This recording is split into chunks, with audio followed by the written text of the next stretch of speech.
Duterte na nagpapatay. Sa higa ang buhay, huwag naman ko. Sasamahan ka ni Bago. At mo, Duterte na nagpapatay. Ano to? Bagong kulto ni Flavi? Yowi ko lang yun eh. Ay nakakalungkot no because yung propaganda umaabot sa simbahan. Sensitive kasi itong ganitong discussion eh. Especially may mga kabataan na nalulong sa illegal drugs. And instead of the church na sinasaway yung ganito, it seems like in-enable nila. Catholic Church, ABCP, what's going on? Parte ba kayo na pag-enable ng drug addiction sa Pilipinas? You know, instead of teaching morality, you know, yung turo ng Diyos sa inyo, teaching not to be drug addicts, the negative side effects ng being drug addict sa ating health, sa society, sa mental health, sa family, sa relatives, kung ano yung mga kasalanan na nagagawa mo by doing, you know, illegal drugs. Parang wala kayong pake. Dinala niyo pa sa simbahan.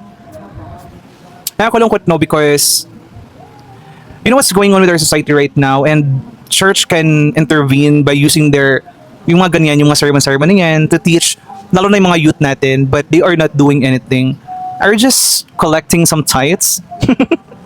And you know, hinayaan nyo yung kulto na yan. Ano yan, gumubuo ba ng kulto si Flavi kasi parang nilagay niya na sa Bible niya yung Duterte propaganda eh. You know, di ba?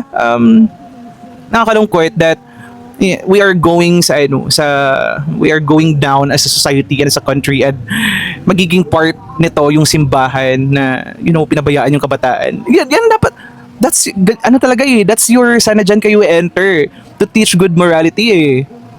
You know, diyan kayo dapat i-enter on how to educate the youths about doing the good thing, ganyan. Pero instead, nilalagyan nyo, sinasamahan nyo ng propaganda. I'm not saying na everyone sa church, every priest are like that because konti lang naman sila, may ingay lang sila talaga dahil meron silang backup by mainstream media, by politicians. I mean, do not bullshit me sa ganyan. Halatang halata po. Kasi if wala kayong backup ng mga politician, hindi kayo ma-highlight. How about the other? Sa laki ng Pilipinas, ang sa daming mga pare, kayo talaga yung in-highlight always. Let's be rational here, no? Matatanda na kayo eh. Ako din. Yun, bye.